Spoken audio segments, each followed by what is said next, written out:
Good morning, everyone, and welcome to our latest Daily Dose Live event. Give us a sense of what's going on in Europe broadly, but then zero in on maybe a few economies within the UK. I guess the title is quite right here. It's a kind of growth in the slow lane for the European economy. So even if risks have gone down, we're not looking at very high growth rates. We definitely are in a situation in Europe where the central bank is also struggling to raise inflation. Now we're turning over to you, Jon, so to look at from a bank analyst perspective, what does this mean for all of Europe's banks? I mean, slow growth has definitely had a negative impact on the valuation of European banks. If we look at them today, they're trading at about 70% of tangible book.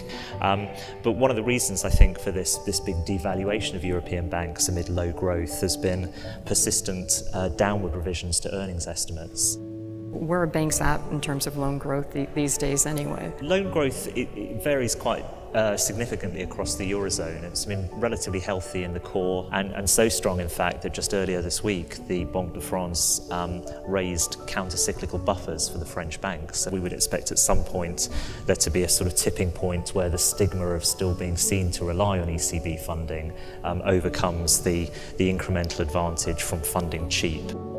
The importance of having a TLTRO that is actually providing liquidity through the banks into the economy is definitely fundamental. If we end up in an eternal cycle of TLTROs, I concur with Jon's view that it won't be probably the last one. I think some of the central banks have produced sort of papers looking at where the tipping point is for interest rates in terms of higher credit losses. It's probably lower than where it was in the past, but we think it's quite significantly above where we are today. No discussion about European banks would be complete if we didn't talk about the regulatory environment, of course. I see regulation really as a tool to ensure that growth is actually sustainable.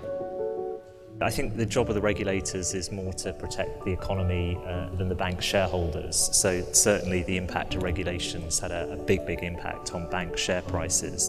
All this regulation is partly in the view that we want to have a financial system which is more sustainable, so that it can withstand the next crisis much better. What your predictions are for European banks? We are looking at growth in the slow lane because we just have economies that are, they face aging demographics, low productivity growth, so where does growth come from, right? The market's perhaps now a little bit too complacent about the interest rate outlook. I mean, it is still very weak, but the market has no ECB rate rise in for 19, barely 20 basis points in 2020, and we do see some upside risks there. Hopefully we've answered a few or given you a bit more insight and helping you to think differently about key trends across Europe, not only in the economy but also across various sectors, but particularly with banks.